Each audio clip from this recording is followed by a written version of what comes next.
वजीर आजम इमरान खान एक तरफ तो बज़िद हैं कि अपनी हुकूमत के 2 साल में उन्होंने मईशत को अपने पैरों पर खड़ा कर दिया है। इमरान खान का कहना है कि मुआशी इशारे मुस्बत हैं, अपोजिशन बस अपनी सियासत बचाने के लिए आवाम को गुमराह करने का प्रोपेगेंडा कर रही है।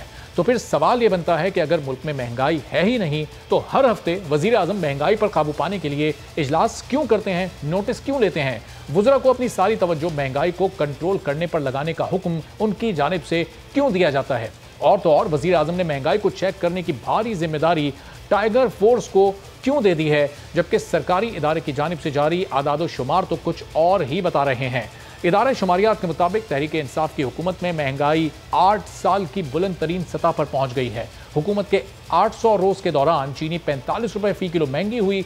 अगस्त 2018 में जब इमरान खान की हुकूमत आई थी तो उस वक्त चीनी की कीमत 55 रुपए फी किलो थी, जो अब बढ़कर 100 रुपए से भी जायद हो गई है। आटे की कीमत जो 2018 में 35 रुपए किलो था, अब बढ़कर 80 से 85 रुपए किलो तक जा पहुंचा है।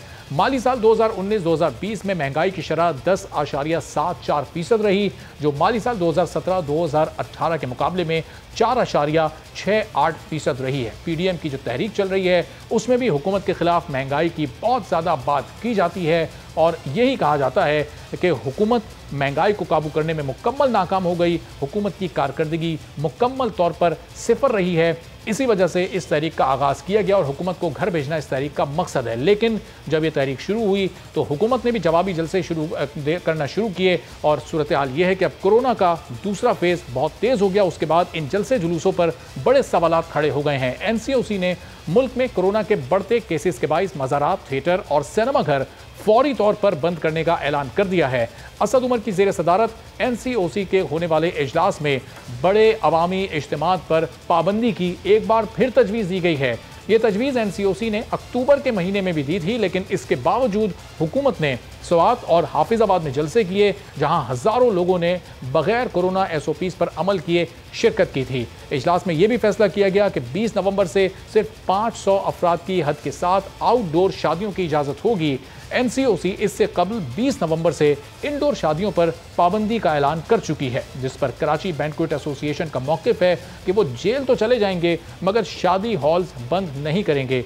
ये वो पूरी सूरत हाल है जो आज और गुज़िश्ता कुछ दिनों से बनी हुई है। इस पूरी सूरत हाल पर बात करते हैं। इस वक्त मुस्लिम लीग के रहनुमा तारिक फजल चौधरी साहब हमारे साथ मौजूद हैं। जी तारिक साहब, नून लीग का बयानिया इतना भारी होता जा रहा है। बलूचिस्तान में हमने देखा आपकी सीनियर लीडरशिप आपका साथ छोड़ गई, अब वो ऐसी इतलात आ रही है कि पीपल्स पार्टी को ज्वाइन करने वाले हैं। तो अब कुछ सोचा मियां साहब ने कि इस बयानिए को थोड़ा सा हल्का करना है, ज़रा एग्रेशन में थोड़ी कमी लानी है, या इसी को कंटिन्यू करना है आगे?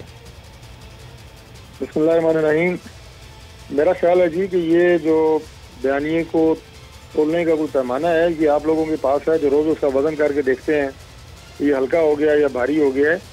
हमें तो इसके वज़न का इस तरह अंदाज़ा नहीं होता, लेकिन पाकिस्तान की आवाम अगर इस बयानिए को इस अंदाज से ले रही है कि मुल्क में कानून की और आइन की अमलदारी होनी चाहिए और रूल ऑफ लॉ और supremacy of the constitution of Pakistan, ये कोई भारी बयानिया नहीं है।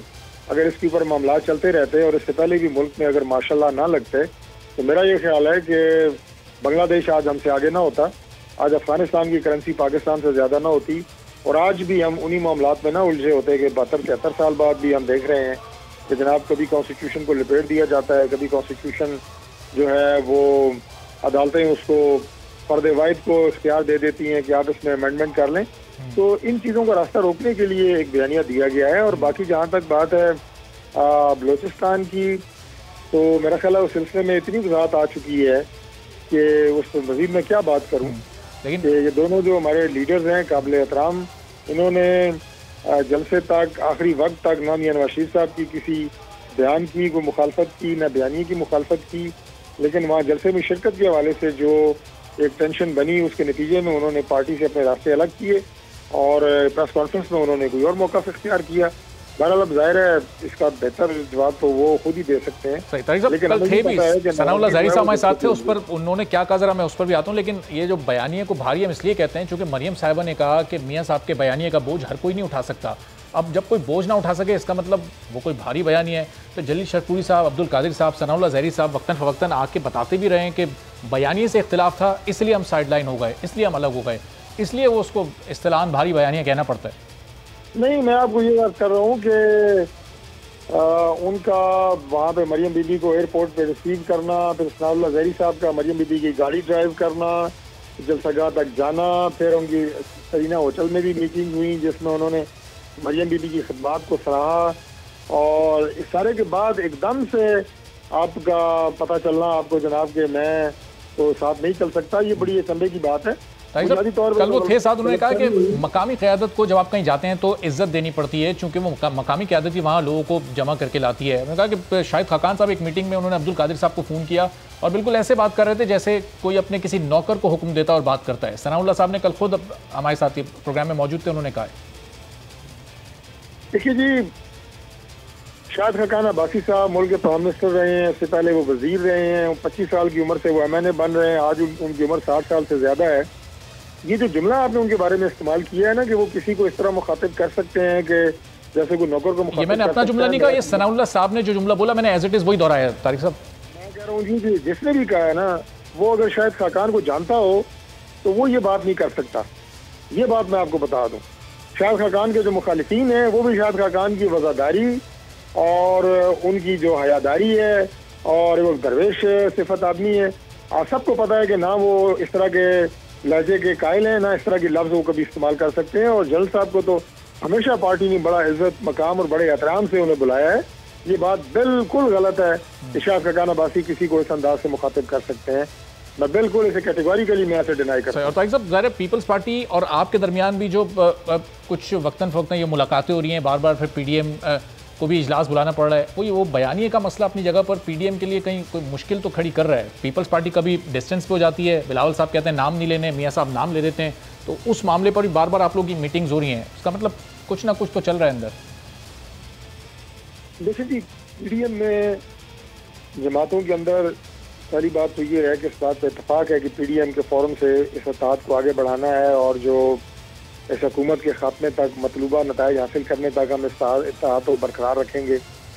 दूसरी बात यह है कि मेरी आपसे भी गुजारिश है, और आप जैसे बहुत काबिल एहतराम जो और भी एंकर्स हैं, PDM के अंदर क्या चल रहा है, पीपल्स पार्टी हमें क्या कह रही है, हम उन्हें क्या कह रहे हैं, इससे ज़्यादा ज़रूरी है खुदा के लिए कि अवाम को और हुकूमत को बताएं कि कितने बड़े जुल्म इस अवाम के साथ मौजूदा दौर में महंगाई की शक्ल में हो रहे हैं। यार सब्जियाँ 800-800 रुपये किलो हो गई हैं, मैं हैरान हूँ, उस पर कोई TV चैनल बात ही नहीं कर रहा। टमाटर के रेट देखें कहाँ पहुंच गए हैं, आटे देखें कहाँ पहुंच गए हैं, चीनी के रेट कहाँ पहुंच गए हैं, बिजली गैस के रेट कहाँ पहुंच गए हैं।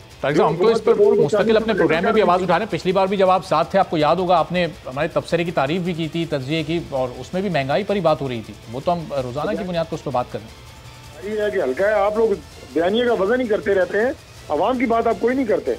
अवाम की बात किया करें, हुकूमत के कान खोला करें, उन्हें कहा करें कि आप लोगों ने वादे क्या किए थे अवाम से और लोगों को आप दे क्या रहे हैं। अवाम महंगाई की चक्की में पिस रहे हैं।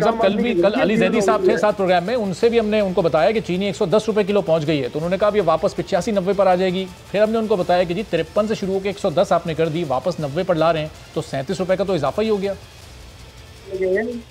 दवाइयाँ कितनी महंगी हो गई है, दवाइयों की करप्शन किसने की है, वो सामने क्यों नहीं आ रहा। चीनी क्यों महंगी हुई, पैसे किसने बनाए, उनके खिलाफ मुकदमात क्यों नहीं चले, ये सारे मामला जो हैं ये क्यों नहीं मीडिया पे डिस्कस होते।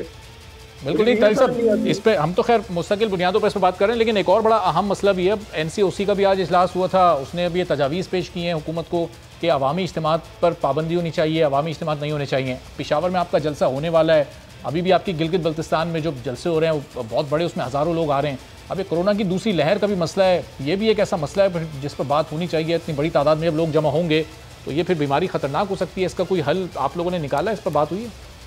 देखिए, ये बिल्कुल आपने बड़ी जायज़ बात की है। ये बातें हैं जो पब्लिक से रिलेटेड हैं, जिनसे आम आदमी मुतासर हो रहा है। इसमें मैं ये कहूँगा कि ये खदशा बिल्कुल जायज़ है कि कोरोना की नई लहर पाकिस्तान के अंदर पैदा हो रही है, बल्कि पूरी दुनिया में पैदा हो रही है। हमने कैसे इससे बचना है, इस पर हुकूमत की क्या जिम्मेदारी है, हमारी क्या जिम्मेदारी है, इस पर बिल्कुल डिबेट होनी चाहिए। और हुकूमत जो है उसकी जिम्मेदारी सिर्फ लेक्चर देना नहीं होता, या TV पे इश्तिहार चलाना नहीं होता।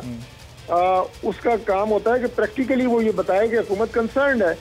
आप जरा इमरान खान साहब के जलसे उठा के देखें, कोई जरूरत है उन जलसों की इस वक्त करने की? स्वात में और हफ्साबाद में जो हुआ है, जो उन्होंने पोजीशन के खिलाफ गुफ्तगू करनी है वो तो प्रेस कॉन्फ्रेंस करके भी कर सकते हैं, लेकिन उनका जोश साबित जो है वो ठंडा ही नहीं हो रहा, और वो जलसे करके जनाब अपोजिशन को मजीद मतलब बुरा भला कहने के। तो तारिक साहब, उनको मजबूर आप ही लोगों ने किया जलसे करने पे, जो गुजरावाला, कराची और फिर कोयटा में बड़े बड़े जलसे आपने किए, उसके बाद वो मजबूर हुए आपको जवाब देने के लिए कि वो भी अपनी अवामी ताकत दिखाएं कि वो भी इतने लोग जमा कर सकते हैं।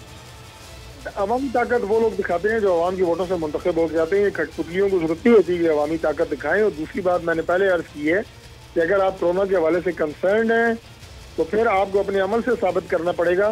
सिर्फ आपके टीवी बयान, इश्तिहार और अखबारी बयान के जरिए कोई भी नहीं मानेगा जनाब कि कोरोना का मसला पाकिस्तान के अंदर दोबारा सर उठा रहा है और इस सिलसिले में हमने एहतियाती तदबीर उठानी है। हुकूमत अगर संजीदा है तो वो अपने तर्ज अमल से साबित करे कि वाकई ये मसला है और उस पर बैठ के बात हो सकती है कि किस तरह अवामी इज्तिमात को महफूज बनाया जाए ताकि ये वबा दोबारा पाकिस्तान की आवाम को मुतासर न कर सके। लेकिन ज़ाहिर जो हुकूमत की जिम्मेदारी तारिक साहब, उसका सवाल तो हुकूमत से ही होगा, लेकिन जो अपोजिशन की जिम्मेदारी है उस पर तो फिर ज़ाहिर सवाल आपसे, पीपल्स पार्टी से बनता है। शशि पनीरो साहब अभी में ज्वाइन कर चुकी हैं।